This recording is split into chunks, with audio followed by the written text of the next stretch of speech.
Karthik Deepa serial October 4ஆம் தேதி எபிசோடுக்கான review தாங்க இந்த வீடியோவில் நம்ம இன்னைக்கு பார்க்க போகிறோம். எபிசோடை ஸ்டார்ட் பண்ணுறதுக்கு முன்னாடி இந்த வீடியோவை மறக்காமல் லைக் பண்ணிக்கோங்க. உங்களுடைய ஒவ்வொரு லைக்கும் அடுத்து வீடியோ போடுறதுக்கு எங்களுக்கு இன்ட்ரெஸ்டிங்காகவும் என்கரேஜிங்காகவும் இருக்கும். எபிசோட் எப்படி ஸ்டார்ட் ஆகுதுன்னா, அந்த ஐஸ்வர்யாவும் துங்காவும் சேர்ந்து அந்த ஆசிரமத்துலேருந்து அந்த சரஸ்வதி சபாவிலேருந்து வெளியில் வராங்க. இதை நம்ம சக்தி பார்க்குறாங்க. பார்த்துட்டு ரொம்ப அதிர்ச்சி ஆகுறாங்க. அப்போ அந்த துங்கா சொல்கிறான், அந்த சக்தி எங்கேயோ போயிட்டாடா அப்படின்னு. அப்போ அந்த ரவுடிங்க கேட்குறாங்க, என்னன்னா சக்தியோட வருவேன்னு சொல்லிட்டு நீ மட்டும் தனியாக வர அப்படின்னு. அப்போ துங்கா சொல்கிறாரு, அவள் உள்ளறையே இல்லை அப்படின்னு.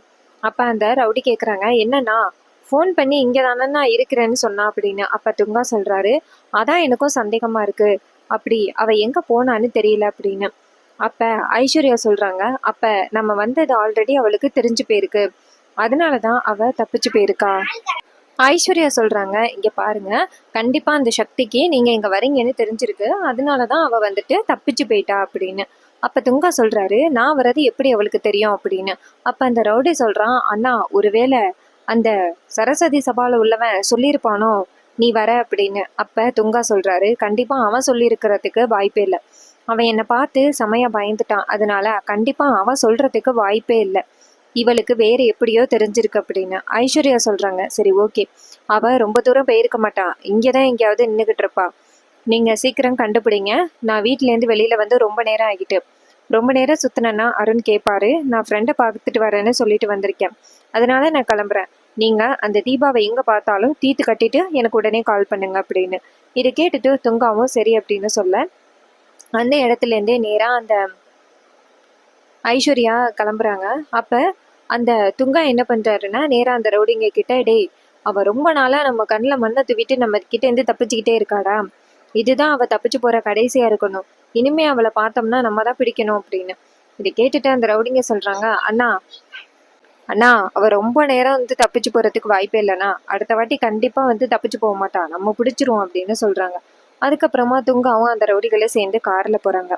இன்னொரு பக்கம் நம்ம சக்தி இதையெல்லாம் பார்த்துட்டு அதிர்ச்சி ஆகுறாங்க. சக்தி நினைக்கிறாங்க, அப்போ இந்த சரஸ்வதி சபாவில் உள்ளவங்களையும் அந்த துங்கா மிரட்டி இப்படி பண்ணி வச்சிருக்கானா, நம்ம நல்ல வேலை அந்த சாமியை பார்க்க போனதுனால அந்த துங்கா கிட்ட இருந்து தப்பிச்சிட்டோம், ஒருவேளை நான் அங்கேயே நின்றுருந்தா கண்டிப்பாக துங்கா என்னை பிடிச்சிருப்பான், தீபா மேடத்தை எப்படியாவது இவங்கிட்டேருந்து நம்ம காப்பாற்றணும் அப்படின்னு சொல்லிட்டு நம்ம சக்தி ஒரு ஆட்டோ பிடிச்சி நேராக வீட்டுக்கு கிளம்புறாங்க. நேராக ஆசிரமத்துக்கு கிளம்புறாங்க. அங்கே போனதோட நம்ம சக்தி நேராக தீபாவை பார்த்து, மேடம் நீங்கள் எதுக்கும் கவலைப்படாதீங்க, கூடிய சீக்கிரம் கார்த்திக் சாரை கண்டுபிடிச்சி அவர்கிட்ட உங்களை ஒப்படைக்க வேண்டியது தான் என்னுடைய கடமை அப்படின்னு சொல்லிக்கிட்டு இருக்காங்க. அப்படின்னு பார்த்தா அந்த இடத்துக்கு அந்த சிஸ்டர் வராங்க. சிஸ்டர் சக்தி என்னாச்சு, இன்னைக்கு சரஸ்வதி சபாவுக்கு போனியே, ஏதாவது விஷயம் தெரிஞ்சிச்சா அப்படின்னு.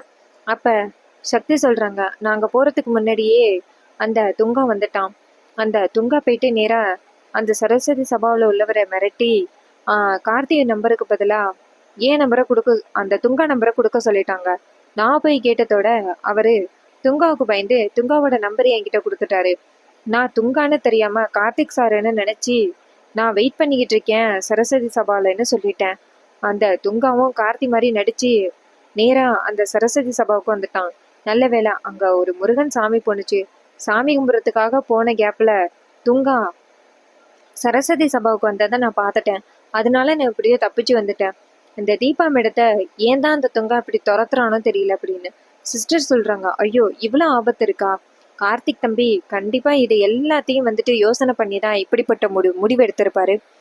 கண்டிப்பாக அந்த சரஸ்வதி சபா கண்டிப்பாக தீபா பாட்டு பாடுவேன்னு நம்பிக்கையோடு இருக்காரு, அதனால தான் அவர் இப்படிப்பட்ட ஏற்பாடை பண்ணியிருக்காரு அப்படின்னு. அப்போ சக்தி சொல்கிறாங்க, ஆமாம் தீபா மேடம் கண்டிப்பாக சரஸ்வதி சபாவுக்கு போனாங்கன்னா அங்கே உள்ள ரசிகர்களை பார்த்து கண்டிப்பாக தீபா மேடத்துக்கு பழைய ஞாபகங்கள் வந்துடும், தீபா மேடம் நல்லபடியாக பாடுவாங்கன்னு எனக்கு நம்பிக்கை இருக்குது அப்படின்னு. இதை கேட்ட சிஸ்டர் சொல்கிறாங்க, ஆமாம் இன்னைக்கு ஒரு நாள் தான், நாளைக்கு தீபாவை அங்கே கூட்டிகிட்டு போகணும் அப்படின்னு. சக்தி சொல்கிறாங்க, நம்ம எப்படியாவது பிளான் போட்டு தீபா மேடத்தை அங்கே கூட்டிகிட்டு போகணும் அப்படின்னு. சிஸ்டர் சொல்கிறாங்க, கவலைப்படாத சக்தி, நாளைக்கு கண்டிப்பாக கூட்டிகிட்டு போயிடலாம் அப்படின்னு சொல்ல, அதுக்கப்புறமா குழந்தைங்களை கூட்டிகிட்டு சிஸ்டர் அந்த இடத்துலேருந்து போகிறாங்க. அவங்க போனதோட நம்ம சக்தி நேராக தீபாவோட காதலை, இங்கே பாருங்க தீபா மேடம் கவலைப்படாதீங்க, கூடிய சீக்கிரம் நான் கார்த்திக் சார் கிட்ட உங்களை ஒப்படைக்கிறேன். இன்னைக்கு ஒரு நாள் மட்டும்தான் நீங்க கார்த்திக் சாரை விட்டு பிரிஞ்சு இருக்க போறீங்க. நாளைக்கு உங்க 2 பேரையும் நாங்க ஒண்ணு சேர்த்து வைப்போம். நீங்க கண்டிப்பா பாடுவீங்க. உங்களுக்கு பழைய ஞாபகங்கள் வரும்னு எனக்கு முழு நம்பிக்கை இருக்கு அப்படின்னு சொல்றாங்க. அப்ப கார்த்தி வந்துட்டு தீபா தீபா அப்படின்னே மட்டும் புலம்பிக்கிட்டே இருக்காங்க. அதுக்கப்புறமா அந்த துங்காவை காமிக்கிறாங்க. துங்கா கார்ல போயிட்டு இருக்காரு. அப்ப துங்கா சரியான கோவத்துல திட்டிக்கிட்டே போயிட்டு இருக்காரு. அந்த சக்தி எப்படி என்கிட்ட இருந்தே தப்பிச்சு போனா? எத்தனையோ ரவுடிகளை எத்தனையோ எதிரிகளை தீர்த்து கட்டியிருக்கேன். ஆனா இந்த சக்தி எனக்கு ஆட்டம் காட்டுறான் அப்படின்னு சொல்ல, அப்ப அந்த ரவுடிங்க சொல்றாங்க, அண்ணா அவன் எங்க போயிட போறான்? நாளைக்கு சரஸ்வதி சபாவில அந்த தீபா பாட வருவா. அப்ப அந்த சக்தி தீபாவை கூட்டிட்டு வருவா. அந்த நேரத்துல நீ ஈஸியா அவளை பிடிச்சிடலான்னா அப்படின்னு. இது கேட்டுட்டு அந்த துங்கா சொல்றாரு, ஆமாண்டா அந்த சபாவுக்கு கண்டிப்பா தீபாவை கூட்டிட்டு வருவான்னு. தீபா அந்த சபாவில பாடக்கூடாது அப்படின்னு சொல்லி பேசிக்கிட்டே வரும் பொழுது டக்குன்னு நம்ம கார்த்தியோட கார் இருக்குல்ல வந்து முன்னாடி நிக்குது. கார்த்தி நேரா துங்காவை மறைச்சு பாக்குறாங்க. அப்ப கார்த்தியும் துங்காவும் காரை விட்டு இறங்குறாங்க. அப்ப துங்கா நேரா கார்த்தியை பார்த்து மறைச்சுக்கிட்டே, நீ எதுக்குடா என்னுடைய லைன்ல கிராஸ் ஆகுற அப்படின்னு சொல்லி பேசுறாரு. அப்ப ஆர்த்தி மறைச்சிக்கிட்டே நிக்கா. அப்ப துங்கா சொல்றாரு, இங்க பாரு, நீ மட்டும் கீதாவை ஒப்படைச்சிட்டேன்னு வச்சுக்கேங்க, உன் பொண்டாட்டி தீபா விஷயத்துல நான் தலையிட மாட்டேன் அப்படின்னு. அப்ப கார்த்தி சொல்றாரு, ஆமா கீதாவை கொடுத்து கிழிக்கும் அப்படின்னு. அப்ப துங்கா கேக்குறாரு, டேய் நீ ஓவரா பேசுற, நீ கீதாவை ஒப்படைச்சிட்டேன்னா உன் தீபாவுக்கு எந்தவித ஆபத்தும் நான் கொடுக்க மாட்டேன் அப்படின்னு. அப்ப கார்த்தி சொல்றாரு, கண்டிப்பா முடியாது, நீ எப்படிப்பட்ட கேடி அப்படின்னு எனக்கு தெரியும், நான் கீதாவை உன்கிட்ட ஒப்படைக்க மாட்டேன் அப்படின்னு. அப்ப துங்கா சொல்றாரு, ஓ எனக்கே நீ சவால் வர்றியா? இங்க பாரு, நாளைக்கு நடக்க போற அந்த சரஸ்வதி சபாவுல உன் பொண்டாட்டி பாட விட முடியாம நான் ஸ்டாப் பண்ணுவேன், உன்னையும் பொண்டாட்டியையும் அவமானப்படுத்துவேன் அப்படின்னு. இதை கேட்டுட்டு கார்த்தி சொல்றாரு, கண்டிப்பா உன்னால எதுவும் பண்ண முடியாது. தீபா கண்டிப்பா நாளைக்கு நடக்க போற அந்த சரஸ்வதி சபாவில வந்து பாடுவாங்க. நீ பார்க்க தான் போற, என்கிட்ட தோக்க போற அப்படின்னு. அப்ப அந்த துங்கா வந்துட்டு நேரா கார்த்தியை பார்த்து முறைச்சிக்கிட்டே, கார்த்தி என்ன நடக்க போகுதுன்னு பாரு, நான் கண்டிப்பா தீபாவை கடத்தி அத்தனை பேருக்கு முன்னாடி அந்த கார்த்தியா நான் அவமானப்படுத்தலைன்னா என் பேர் வந்து துங்காவே இல்லை அப்படின்னு சொல்லிட்டு துங்கா பேசிட்டு இருக்காரு. அப்ப அந்த ரவுடிங்க சொல்றாங்க, அண்ணா நீங்க கவலைப்படாதீங்கண்ணா, சீக்கிரம் அந்த தீபாவை கண்டுபிடிச்சி ஒரு வழி பண்ணிடுவோம் அப்படின்னு சொல்றாங்க. அதுக்கப்புறம் சீனை சிப் பண்ணி நேரா நம்ம அபிராமிய காமிக்கிறாங்க. அபிராமி ரொம்ப களைப்பா வந்து உட்காடுறாங்க. அப்ப அபிராமி சொல்றாங்க, அப்பாடா போஸ்டர் எல்லாமே ஒட்டியாச்சு அப்படின்னு. அப்ப கார்த்தி கேக்குறாரு, அம்மா என்னாச்சு அப்படின்னு. அபிராமி சொல்றாங்க, இல்ல கார்த்தி, இது வரைக்கும் எனக்கு இது பழக்கம் இல்லைல்லப்பா, அதான்ப்பா அப்படின்னு. அப்ப கார்த்தி சொல்றாரு, அதுக்கு நான் அம்மா சொன்னேன், இதெல்லாம் வேணான்னு சொன்னேன், கொஞ்சமாதி கேட்டீங்களா அப்படின்னு. அப்ப அபிராமி சொல்றாங்க, இங்க பாருப்பா, என் மருமக எனக்காக என்னெல்லாம் பண்ணியிருக்கான்னு உனக்கு தெரியாதாப்பா? அப்படி இருக்கையில என்னால எப்படிப்பா வந்து என் மருமக காணாம போன போது இந்த மாதிரி ஒரு ஐடியாவை பண்றதுக்கு, எங்க பார்த்தாலும் போஸ்டர் அடிச்சு ஒட்டுறதுக்கு இன்னொருத்தலை எதிர்பார்த்துக்கிட்டு நான் இருக்க முடியுமா? என் மருமகளை நான் காப்பாத்தணும்னா இந்த மாதிரி ஒரு சில விலைகளை பண்றதுல தப்பு இல்லப்பா அப்படின்னு. இது கேட்டுட்டு நம்ம கார்த்தியும் சரிம்மா அப்படின்னு சொல்ல, தர்மலிங்க சொல்றாரு, நீங்க பாருங்க கார்த்தி தம்பி, எந்த இடத்துல அதிக ஜனங்கள் கூடுறாங்களோ அந்த இடத்துல தான் நான் வந்துட்டு அதிகமான போஸ்டரை ஒட்டியிருக்கேன், அதிகமாக வந்துட்டு கார்டையும் கொடுத்துருக்கேன். எல்லாருமே வந்துட்டு தீபாவோட கார்டை பார்த்துட்டு இவங்க தான் பாட போகிறாங்களா அப்படின்னு ரொம்ப எக்ஸைட்டடாக பேசினாங்க. ஸோ நீங்கள் எதுக்கும் கவலைப்படாதீங்க அபிராமி அம்மா, கூடிய சீக்கிரம் தீபா வந்துட்டு கண்டிப்பாக இந்த போஸ்டரை பார்த்து வந்துடுவாங்க அப்படின்னு. இது கேட்டதோட அபிராமி சந்தோஷப்படுறாங்க. கார்த்தி கேட்குறாங்க, வயசான காலத்தில் ஏன் ஐயா இப்படி பண்ணுறீங்க அப்படின்னு. தர்மலிங்க சொல்கிறாரு, இங்கே பாரு கார்த்தி, நான் வந்துட்டு நாதஸ்வரம் வாசிக்கிறதுக்கு கோயிலுக்கு எவ்வளோ சந்தோஷமா போகணும், அதே சந்தோஷத்தோட தான் இந்த போஸ்டரையும் ஒட்டியிருக்கேன். ஏன்னா என் பொண்ணு வந்துட்டு கண்டிப்பாக திரும்பி வருவா அப்படின்னு எனக்கு நம்பிக்கை இருக்கு. அதனால தான் நான் வந்துட்டு இப்படி எல்லா இடத்துலையுமே போஸ்டர் ஒட்டினேன் அப்படின்னு. இதை கேட்டுட்டு கார்த்தி நினைக்கிறாரு, இந்த அளவுக்கு எல்லாருமே தீபா மேல பாசமா இருக்காங்களே அப்படின்னு. அப்ப நம்ம கீதா நினைக்கிறாங்க, தீபா ரொம்ப கொடுத்து வச்சவங்க, ரொம்ப பாசமா இருக்காங்க, தீபாவுக்காக என்ன வேணான்னாலும் பண்றதுக்கு ரெடியா இருக்காங்க அப்படின்னு அந்த கீதா ரொம்ப வந்துட்டு பெருமைப்படுறாங்க. அப்ப மீனாட்சி சொல்றாங்க, தீபா எப்பவுமே நீ வாய் நிறைய அக்கா அக்கான்னு கூப்பிடுவா, அந்த தங்கச்சிக்காக நான் இதை பண்ண மாட்டேன்னா, எனக்கு தெரிஞ்சவங்க தெரியாதவங்க, தெரிஞ்ச இடம் தெரியாத இடம் அப்படின்னு எல்லா இடத்துலையுமே அந்த போஸ்டரை ஒட்டிட்டேன், எல்லா இடத்துலையும் அந்த கார்டையும் கொடுத்துட்டேன் அப்படின்னு மீனாட்சி சொல்றாங்க.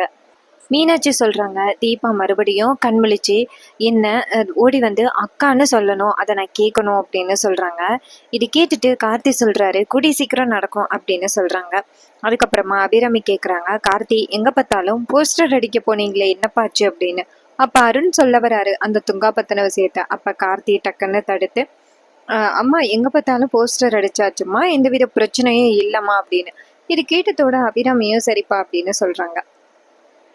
ஸோ அதுக்கப்புறமா நம்ம கார்த்தியை காமிக்கிறாங்க. கார்த்தி வந்துட்டு ரொம்ப சோகமா அவருடைய ரூமுக்கு போறாரு. அங்க போனதோட வந்துட்டு ரொம்ப சோகமா உட்காந்துருக்கா. அப்ப கீதா நேரா, சார் ரூம்குள்ள வரலாமா அப்படின்னு கேட்க, உடனேயே நம்ம கார்த்தியும் வாங்க அப்படின்னு சொல்ல கீதா அங்கேருந்து வராங்க. வந்ததோட கார்த்திகிட்ட, சார் ஒரு முக்கியமான விஷயம் அப்படின்னு கார்த்தி கேட்குறாரு. என்ன முக்கியமான விஷயம் சொல்லுங்க கீதா அப்படின்னு. கீதா சொல்றாங்க, தீபா வந்துட்டு பாட்டு பாட வருவாங்கன்னு எனக்கு நம்பிக்கை இல்லை சார் அப்படின்னு. கார்த்தி கேட்குறாரு, எதுக்காக நீங்க இப்படி சொல்றீங்க அப்படின்னு. அப்ப கீதா சொல்றாங்க, சார் நான் எதுக்காக சொல்றேன்னா, ஏற்கனவே துங்கா வந்துட்டு தீபாவை துரத்திக்கிட்டு இருக்காங்க. இந்த சூழ்நிலையில தீபா எப்படி வருவாங்க? அதோட தீபா பாட்டு பாடுற சூழ்நிலையில இருக்காங்களா அப்படின்னு கூட உங்களுக்கு தெரியாது. அப்படி இருக்கையில நீங்க எப்படி வந்துட்டு இந்த மாதிரி சபாவை ரெடி பண்ணலாம் அப்படின்னு. இது கேட்டுட்டு கார்த்தி சொல்றாரு, ஆமாங்க அப்படின்னு. அப்ப கீதா சொல்றாங்க, ஒருவேளை தீபா வரலன்னாலும் இல்ல வந்த பிறகு பாட முடியலன்னாலும் அங்க உள்ள ஆடியன்ஸ் ரொம்ப கோவப்பட்டுருவாங்களே, என்ன சார் பண்ண போறீங்க அப்படின்னு. அப்ப கார்த்தி சொல்றாரு, அதுக்கு என்கிட்ட ஒரு யோசனை இருக்கு அப்படின்னு. அப்ப கீதா கேக்குறாங்க, என்ன யோசனை சார் சொல்லுங்க அப்படின்னு. அப்ப கார்த்தி சொல்றாரு, எனக்காக நீங்க அன்னைக்கு மட்டும் ஒரு ஹெல்ப் பண்ணணும் அப்படின்னு. அப்ப கீதா கேக்குறாங்க, என்ன ஹெல்ப் சார் அப்படின்னு. கார்த்தி சொல்றாரு, எனக்காக நீங்க தான் அன்னைக்கு தீபா மாதிரி நடிக்கணும் அப்படின்னு. அப்ப கீதா சொல்றாங்க, சார் என்ன சார் இப்படி சொல்றீங்க, தீபா எவ்வளவு அழகா பாட்டு பாடுவாங்க, அவங்களோட அந்த ரெக்கார்டட் வாய்ஸை கூட கேட்டிருக்கேன், எனக்கே ரொம்ப ஆச்சரியமா இருக்கும், இவ்வளோ சூப்பரமா பாடுறாங்களே அப்படின்னு. ஸோ இப்படி இருக்கையில என்னால எப்படி சார் அவங்க மாதிரி ஒரு வாய்ஸ்ல பாட முடியும், அதெல்லாம் வாய்ப்பே இல்லை சார் அப்படின்னு. இது கேட்டுட்டு கார்த்தி சொல்றாரு, நீங்க கவலைப்படாதீங்க, தீபா பாடின பாட்டு நிறைய இருக்கு, அது எல்லாத்தையுமே நீங்க வச்சு திரும்ப திரும்ப கேளுங்க, கண்டிப்பா வந்துட்டு உங்களால பாட முடியும் அப்படின்னு. இதை கேட்டுட்டு கீதா சொல்றாங்க, சார் நான் ட்ரை பண்றேன், ஆனா என்னால முடியுமான்னு தெரியல சார் அப்படின்னு. கார்த்தி சொல்றாரு, இங்க பாருங்க கண்டிப்பா உங்களால முடியும், நீங்க வந்துட்டு ட்ரை பண்ணி பாருங்க, அது வந்துட்டு இது வந்து எக்ஸ்ட்ரா ஒரு ஐடியா தான், என்னன்னா ஒருவேளை தீபா வரலைன்னா அப்படிங்கிறதுக்கான ஐடியா மட்டும்தான், மற்றபடி தீபாவே வரமாட்டாங்க அப்படின்லாம் நான் சொல்லலை அப்படின்னு. இது கேட்டதோட கீதாவும் சரிங்க சார் நான் ட்ரை பண்றேன் அப்படின்னு சொல்ல, கார்த்தியும் சரி அப்படின்னு சொல்ல, அப்ப கீதா கேக்குறாங்க, சரி சார் அந்த சபாவுக்கு கால் பண்ணி கேட்டீங்களா, ஏதாவது விவரம் தெரிஞ்சிச்சா அப்படின்னு. கார்த்தி சொல்றாரு, இன்னும் நான் அந்த சபாவுக்கு கால் பண்ணல அப்படின்னு. கீதா சொல்றாங்க, சார் அந்த சபாவுக்கு கால் பண்ணி கேளுங்க, ஒருவேளை தீபாவை பத்தி யாராவது விவரம் சொல்லியிருந்தா என்ன பண்றது அப்படின்னு. கார்த்தி சொல்றாரு, உடனே கால் பண்றேன் அப்படின்னு சொல்லிட்டு நேரா கார்த்தி கால் பண்றாரு. அப்ப அங்கிருந்து போன் அட்டன் பண்றாங்க அந்த சரஸ்வதி சபால உள்ளவங்க. அவங்க அட்டன் பண்ணி என்ன கேக்குறாங்கன்னா, சொல்லுங்க சார் அப்படின்னு. கார்த்தி சொல்றாரு, நான் தான் சரஸ்வதி சபாவிலேருந்து ஒரு புக் பண்ணியிருந்தேனே, தீபான்னு ஒருத்தவங்க பாட போறாங்க அப்படின்னு, அதை பத்தின டீட்டெயில் கேட்கறதுக்காக தான் உங்களுக்கு கால் பண்ணேன் அப்படின்னு. அப்ப அவர் சொல்றாரு, சார் நல்ல வேளை கால் பண்ணீங்க, ரொம்ப முக்கியமான ஒரு விஷயம் சார் அப்படின்னு. அப்ப கார்த்திக் கேக்குறாரு, ஏன் என்னாச்சு அப்படின்னு. அப்ப அவர் சொல்றாரு, சார் நீங்க சொல்லிட்டு போன மாதிரி ஒரு பொண்ணு வந்து தேடி வந்துச்சு சார் அப்படின்னு. இது கேட்டதோட கார்த்தி அதிர்ச்சியாகி, என்ன சொல்றீங்க அப்படின்னு கேட்க, அப்ப அவர் சொல்றாரு, ஆமா சார் அந்த பொண்ணு வந்துட்டு தேடி வந்துச்சு, ஆனா அதுக்கு முன்னாடி ரொம்ப பெரிய பிரச்சனை ஆயிட்டு, அந்த தொங்கா இருக்கான்ல அவன் வந்துட்டு நேரா என்னை வந்துட்டு மிரட்டி, இது மாதிரி கார்த்தி நம்பருன்னு ஏன் நம்பரை கொடு அப்படின்னு சொல்லிட்டு போக, அவரும் நேரா அந்த பொண்ணுகிட்ட பேசியிருக்காரு. அந்த பொண்ணும் கார்த்தின்னு நீங்கன்னு நினைச்சு அந்த பொண்ணு இங்க வந்திருக்கா, ஆனா அந்த பொண்ணுக்கு எப்படி தெரிஞ்சிச்சுன்னு தெரியல, அந்த பொண்ணு எப்படியோ தப்பிச்சு போயிட்டா சார் அப்படின்னு. இது கேட்டதோட கார்த்தி கேக்குறாரு, அந்த பொண்ணோட நம்பர் வாங்குனீங்களா அப்படின்னு. அவர் சொல்றாரு, சார் நடந்த பிரச்சனையில அந்த பொண்ணோட நம்பரை வாங்க மறந்துட்டேன் சார், என்ன மன்னிச்சிருங்க அப்படின்னு. கார்த்தி சொல்றாரு, ஓ அப்படியா சரி அப்படின்னு சொல்லிட்டு போனை கட் பண்றாரு. அப்ப கீதா கேக்குறாங்க, சார் என்னாச்சு அப்படின்னு. கீதா கேக்குறாங்க, என்னாச்சு சார் அப்படின்னு. கார்த்தி சொல்றாரு, அங்க வந்துட்டு அந்த துங்கா போயிருக்கான் அப்படின்னு. இது கேட்டதோட கீதா அதிர்ச்சியாகி, சார் இந்த துங்கா இருக்காங்கல்ல அவங்களுக்கு எப்படி சார் தெரியும் இந்த ஆடிட்டோரியம் விஷயத்தை பத்தி அப்படின்னு. அப்ப கார்த்தி சொல்றாரு, எல்லாமே நம்ம வீட்டுல ஐஸ்வர்யா இருக்காங்களா அவங்க தான் அப்படின்னு. இது கேட்டதோட கீதா அதிர்ச்சியாகி, என்ன சார் சொல்றீங்க அப்படின்னு. கார்த்தி சொல்றாரு, அந்த துங்காவுக்கு ஐஸ்வர்யா சப்போர்ட்டா இருக்காங்க, எதுக்காக சப்போர்ட்டா இருக்காங்கன்னே தெரியல அப்படின்னு.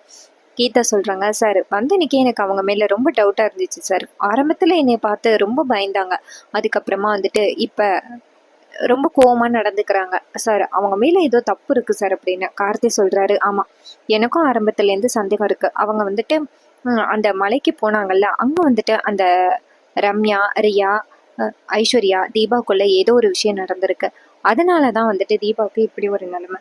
தீபா கண் முழிச்சு வந்தா மட்டும்தான் இதெல்லாம் தெரியும். ஃபர்ஸ்ட் அந்த தீபாவை நான் கண்டுபிடிக்கணும். அதுக்கப்புறம் தான் இந்த விஷயமெல்லாம் வெளியில வரும் அப்படின்னு சொல்ல, இதை கேட்டுட்டு கீதா சொல்றாங்க, சார் குடும்பத்துக்குள்ளேயே இருந்துட்டு அவங்களால எல்லாம் இப்படி எப்படி நடந்துக்க முடியுதுன்னு தெரியல சார் அப்படின்னு சொல்ல, கார்த்தி சொல்றாரு, சரி ஓகே, இந்த விஷயத்த பத்தி ஏன் இப்ப பேசிக்கிட்டு, ஃபர்ஸ்ட் தீபாவை கண்டுபிடிக்கணும் அப்படின்னு சொல்றாரு. அப்ப கீதா சொல்றாங்க, சார் இது எல்லா உண்மையும் வெளியில வரணும்னா தீபா வந்தா மட்டும் தான் சார் முடியும் அப்படின்னு. அப்ப கார்த்தி சொல்றாரு, ஆமால தீபா வந்தா மட்டும்தான் முடியும், தீபாவை வர வச்சிடலாமா அப்படின்னு. அப்ப கீதா கேக்குறாங்க, சார் தீபா எங்க இருக்காங்கன்னு உங்களுக்கு தெரியுமா அப்படின்னு. கார்த்தி சொல்றாரு, அதான் என் கண்ணு முன்னாடியே நிக்கிறாங்களே அப்படின்னு. கீதா கேக்குறாங்க, சார் எனக்கு ஒன்றும் புரியல சார் அப்படின்னு. கார்த்தி சொல்றாரு, உங்களை தான் வந்துட்டு தீபா மாதிரி நடிக்க வைக்க போறேன். நாளைக்கு என்ன பண்ண போறோம்னா, ஐஸ்வர்யா வாயிலேருந்து உண்மையை வர வைக்கிறதுக்காக நீங்க நாளைக்கு தீபா மாதிரி நடிக்க போறீங்க அப்படின்னு. இது கேட்டதோட கீதா சொல்றாங்க, சார் எப்படி சார் அப்படின்னு. அப்ப கார்த்தி சொல்றாரு, நான் பிளானை சொல்றேன் அப்படின்னு சொல்லிட்டு கார்த்தி பிளானை சொல்ல, இது கேட்டுட்டு கீதா சொல்றாங்க, சூப்பர் சார், கண்டிப்பா இது ஒர்க் அவுட் ஆகும்னு நினைக்கிறேன் அப்படின்னு. இது கேட்டுட்டு கார்த்தி சொல்றாரு, சரி ஓகே அப்படின்னு. அப்ப கீதா சொல்றாங்க, சார் இப்பவே எக்ஸிக்யூட் பண்ணலாமா அப்படின்னு. கார்த்தி சொல்றாரு, இப்ப வேணாம், நாளைக்கே எக்ஸிக்யூட் பண்ணலாம் அப்படின்னு. இது கேட்டதோட கீதாவும் சரிங்க சார் அப்படின்னு சொல்லிட்டு நேரா அவங்க ரூமுக்கு போறாங்க. அப்ப நம்ம கார்த்தி வந்துட்டு உட்காந்துட்டு தீபாவை பத்தி நினைச்சுக்கிட்டு இருக்காரு. தீபா ஆசிரமத்துல பாடுனாங்கல்ல, அதை நினைச்சு பாக்குறாரு. அதுக்கப்புறமா தீபா கார்த்திக்காக ஒரு பாட்டு பாடினாங்கல்ல, கார்த்திகை தீபம், அந்த பாட்டை யோசனை பண்ணி பாக்குறாரு. அதுக்கப்புறமா வந்துட்டு கார்த்திகிட்ட தீபா ப்ரப்போஸ் பண்ணாங்கல்ல, அதை வந்து நம்ம கார்த்தி யோசனை பண்ணி பாக்குறாரு. இது மாதிரி தீபா கூட இருந்த ஒவ்வொரு விஷயங்களையுமே நம்ம கார்த்தி யோசனை பண்ணி பாக்குறாரு. கடைசியில மறுநாள் காலை ஆகுது. அப்ப நம்ம கார்த்தி வந்துட்டு அவருடைய இடத்துல உட்கார்ந்துருக்கும் பொழுது அந்த சக்தியையும் தீபாவையும் காமிக்கிறாங்க. அப்ப தீபாவுக்கு வந்து ட்ரிப்ஸ் ஏறிட்டு இருக்கு. சக்தி பக்கத்துல உட்கார்ந்துருக்காங்க. நைட்டு ஃபுல்லாவே சக்தி தீபாவை ரொம்ப பாதுகாப்பா பாத்துக்கிறாங்க. மறுநாள் காலை என்ன நடக்குதுன்னா, அந்த கார்த்தியை பாக்குறதுக்கு கீதா வராங்க. எக்ஸ்கியூஸ் மீ சார் அப்படின்னு. கார்த்தியும் வாங்க அப்படின்னு சொல்ல, அப்ப கீதா சொல்றாங்க, சார் எப்படி சார் இந்த பிளானை எக்ஸிக்யூட் பண்றது அப்படின்னு. கார்த்தி சொல்றாரு, இங்க பாருங்க, நான் வந்துட்டு அம்மா கிட்ட இது மாதிரி உங்களை கண்டுபிடிக்க போறேன் அப்படின்னு சொல்லிட்டு நான் போறேன். நீங்க என்ன பண்றீங்கன்னா, தீபாவோட புடவையை எடுத்துக்கிட்டு இந்த வீட்டுக்கு பின்வாசல் வழியா வந்துருங்க. அதுக்கப்புறம் நான் உங்களை வீட்டுக்குள்ள கூட்டிட்டு வரேன். வீட்டுக்குள்ள கூட்டிட்டு வந்ததோட நீங்க தீபா மாதிரி நடிக்கணும் அப்படின்னு. இது கேட்டதோட அந்த கீதா சொல்றாங்க, சார் எப்படி சார் தீபா மாதிரி என்னால நடிக்க முடியும் அப்படின்னு. கார்த்தி சொல்றாரு, தீபா எப்படி எல்லாம் பிஹேவ் பண்ணுவாங்க அப்படிங்கறது எல்லாத்தையுமே நான் உங்ககிட்ட சொல்லியிருக்கேன். அதனால உங்களுக்கு கண்டிப்பா ஈஸியா தான் இருக்கும். நீங்க கவலைப்படாதீங்க. நாளைக்கு சுலபமா அதனால ஈஸியா வந்துட்டு தீபா எப்படி பேசுவாங்களோ அது சுலபமா உங்களால கண்டுபிடிக்க முடியும் அப்படின்னு. இது கேட்டதோட கீதா சொல்றாங்க, சரி ஓகே சார், நான் பேசுற பேச்சுல கண்டிப்பா அந்த ஐஸ்வர்யா பயந்து போய் என்ன நடந்துச்சோ அதை அப்படியே சொல்லிடுவாங்க அப்படின்னு. இது கேட்டதோட கார்த்தியும் சரி அப்படின்னு சொல்ல, கீதாவும் சரிங்க சார், நம்ம பிளானை எக்ஸிக்யூட் பண்ணலாம் அப்படின்னு சொல்லிட்டு ஒவ்வொரு பக்கம் போறாங்க. அதோட இன்னைக்கான எபிசோட ஃபினிஷ் பண்ணியிருக்காங்க. இந்த எபிசோட் உங்களுக்கு எந்த அளவுக்கு பிடிச்சிருந்துச்சு அப்படின்னு மறக்காம கமெண்ட்ல சொல்லுங்க. இதே மாதிரி இன்னுமே அப்டேட்ஸை நம்ம சேனல்ல பார்க்கணும்னாலும் மறக்காம கமெண்ட்ல சொல்லுங்க. தேங்க்ஸ் ஃபார் வாட்சிங்.